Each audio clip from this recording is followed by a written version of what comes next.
Russell Crowe is one of my idols. He's one of the best actors of our generation. He's incredible. So to learn all those nuances and choices that he makes and his prep is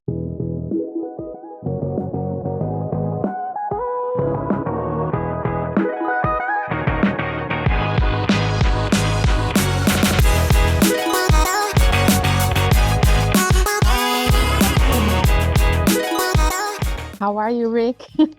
I'm good, thank you very much. How you doing? I'm doing fine, fine, fine, fine. Very a little tired because you guys are running a lot in the forest, and I was like, oh my God, too much exercise to get ready It for is too the. much.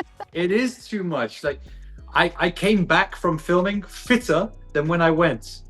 You know, Okay. it was so much training and running up and down mountains and carrying all the guns and the weapons and all the equipment, which was so heavy. And then in that Australian heat, because we shot the movie in Australia, Ooh. it was so hot. So, four sweaty guys carrying all these weapons, the muscles were glistening. It was terrible, terrible. The Band of Four. I love it. I love it. So, but when you first read the script, what attracted you to Bishop, right? Um, he's just a great guy. He's this strong warrior. He's been through hundreds of missions. He appears very kind of war trim. He's been through a lot, so he's very serious. But then he's also got this great sense of humor where he makes fun of the other characters. So he's got this sarcasm, and you see him kind of button heads with Kinney, with Liam Hemsworth's character at the beginning. But it's all out of love. He wants to survive, he wants to live, and any kind of hesitation or change in his environment could lead to death. And he's got a wife and a daughter at home, and that he wants to get home to. So he kind of pushes Kinney at the beginning and kind of builds this kind of great relationship with the other guys. So it just seemed a lot of fun. I think as an actor, as a little boy, I was running around my house. My dad's in the Royal Air Force, and so as a little boy, I lived next to Air Force bases and runways and jets and helicopters. So I always played war, and I had my toy Rambo guns that I used to run around. I used to tie a red tie around my head and think I was Sylvester Stallone. So to get the opportunity to play in this world on Land of Bad, which is just such a great, intense story, I couldn't wait to get started. Yeah, that's amazing that you mentioned about Silver Stallone, and then I remember my brother doing that, but he used to get an umbrella and do that. We all did. I used to have sticks and you're like the silly noises that you'd make. So, That's you know, amazing. That's amazing. It's so good. I love that part. And like we mentioned about running around like with the guns and going up and down. What was like the preparation to play a character like that? I didn't have time. I didn't have time because it was such a quick turnaround. My agents gave me the script on Friday night. I met the director, William Eubank, on the Saturday to discuss the project, and I was in Australia on Monday. Oh my God. So yeah, it was crazy. So they wanted me to leave on Sunday, not Monday. They wanted me to leave the next day, and my agent said, "Whoa, whoa, whoa! He needs to like pay his bills and fix a few things before he leaves the country." So my agents gave me like one extra day to get everything in order. But yeah, I've always said that as an actor, you pay for the preparation, and the acting is free. You should always be ready, and so that's my philosophy. I will always be ready. So I train every day so that I'm always ready, and it worked because in this movie I didn't have weeks to prepare and to train and to get fit. I had to be fit because it was such a physical shoot. So I'm really proud of myself that I was able to kind of keep up with that by always staying ready. I guess it's a motto that the soldiers have. Always be ready.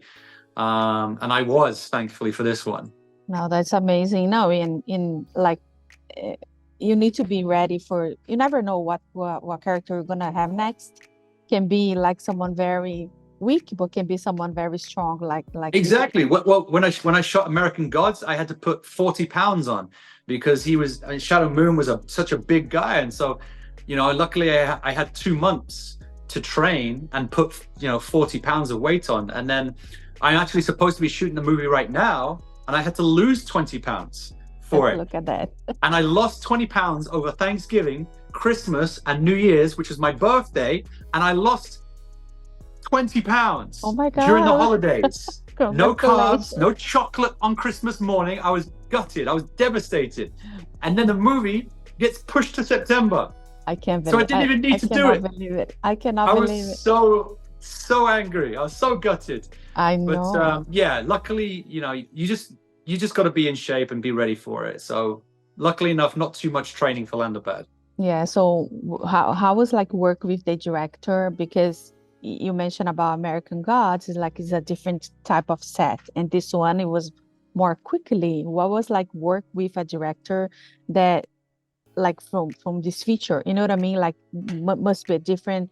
You have room for improvisation. How was like this dynamic with him? So with William Eubank, the director, I didn't know much about him, and so for me, William Eubank is the next great action director. He was one of the reasons I took the movie. I got 10 minutes into his previous movie, so I got sent the script Friday night, and I was supposed to meet Will lunchtime on Saturday.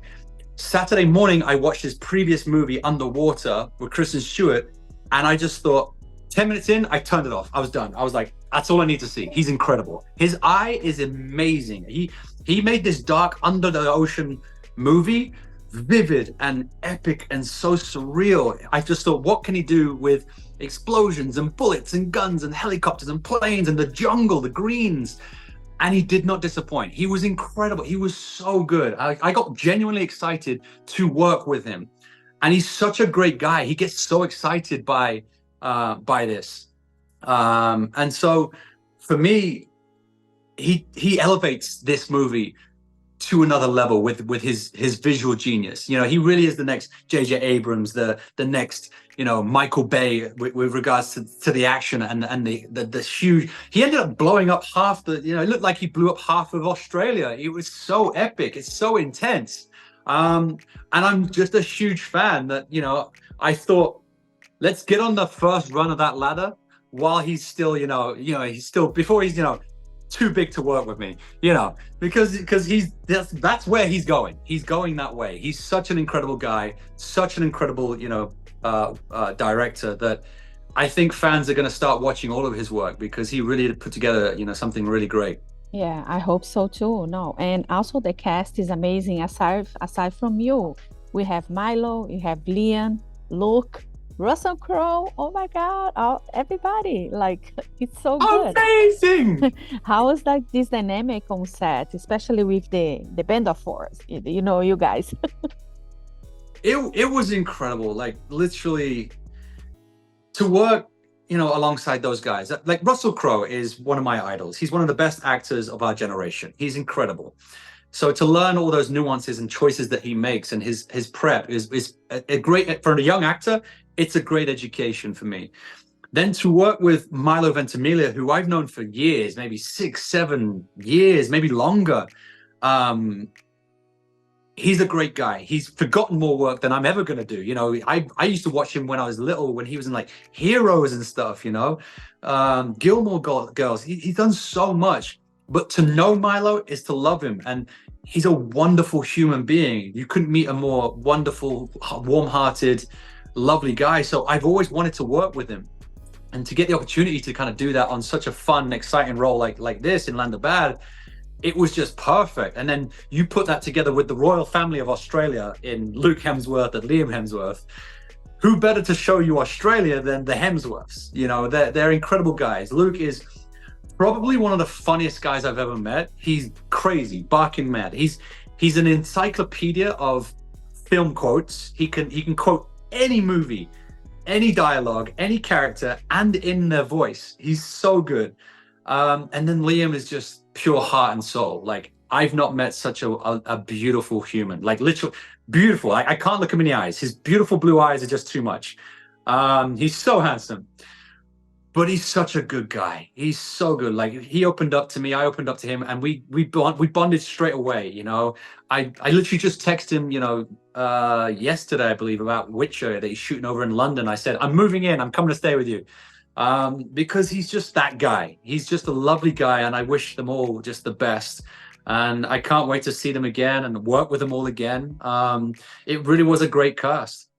Yeah, it was. I think it was, and also we have like Chica, that which is bring some heart Oh, to the the movie. heart, the heart that Chica brings with Russell Crowe, she is chef kiss.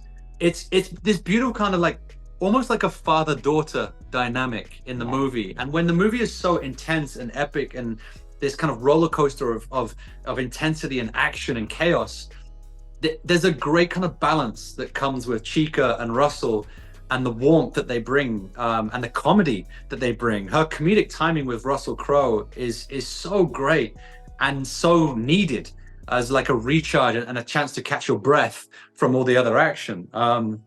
It's just a really well balanced movie that kind of has a little bit of everything for everyone, and they really pull their part in this and really kind of make the movie, that little bit more special. yeah. No, I really like it and enjoy.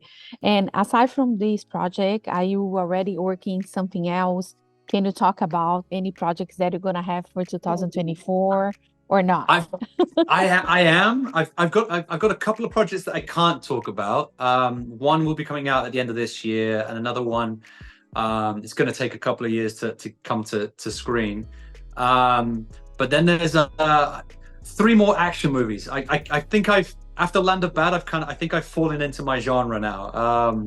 So there's one again with David Frugero, the writer of Land of Bad, Beast in Me, which is kind of like an epic kind of UFC fighting movie, which I kind of get to play an antagonist for once. I'm always like the nice guy, the good guy, the romantic guy, but I get to play the bad guy for once, which will be fun and interesting. So it's a side of myself that fans have never seen before, and I'm excited to show them. I was supposed to be shooting it right now, but unfortunately it got pushed to September. So all that training and losing of the weight over the Christmas period and Thanksgiving wasn't for nothing. It's never for nothing, but unfortunately I have to do it again in August. And then the other two movies, again, very action orientated. One I'm very looking forward to, again, working with William Eubank, because I just want to work with anything that guy does. And another one, again, a very exciting project that I can't talk about just yet, but an absolute game changer. I absolutely love the script. It's so exciting for me. Again, it's that action with a little bit of heart. So look out for a lot of movement from me in the next 12 to 18 months. Oh, I've been following you to catch all these new exciting projects that's coming in for Yes, you. Like you and must.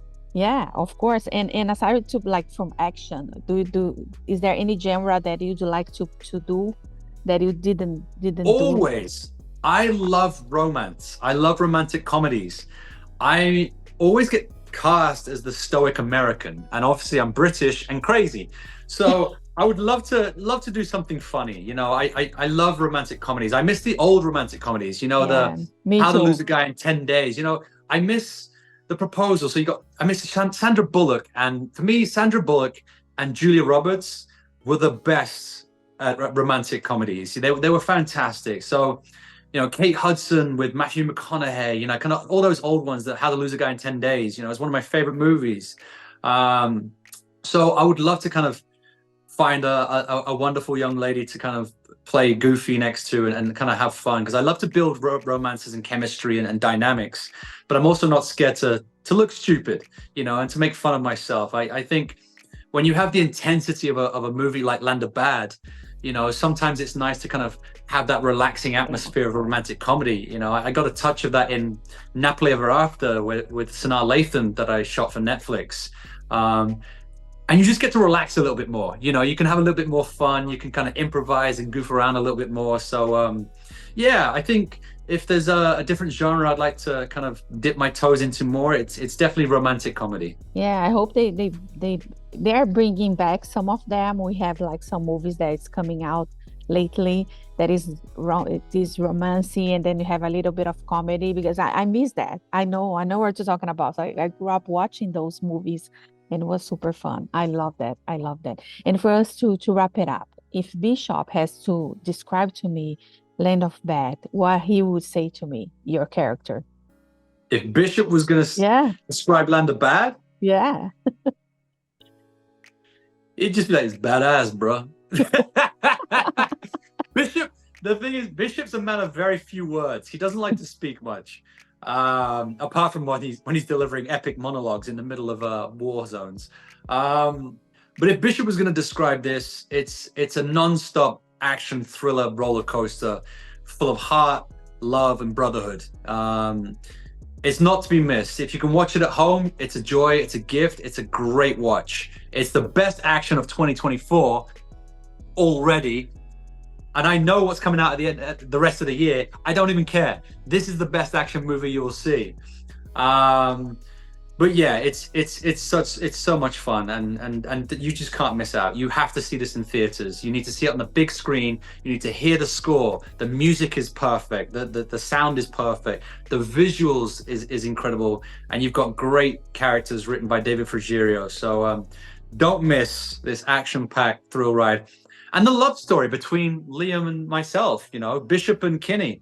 You know, Yeah. guy meets guy. Guy hates guy. Guy loses guy. Guy loves guy. It's a love story. It's the So many the Fruit twists. Loops, and the The and the Fruit crop. Loops. It's all about the Fruit Loops. Amazing.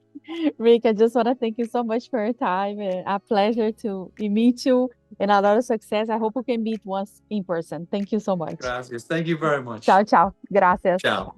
If you like to support or continue to support Jan on Camera, don't forget to subscribe, like, comment, and share the videos.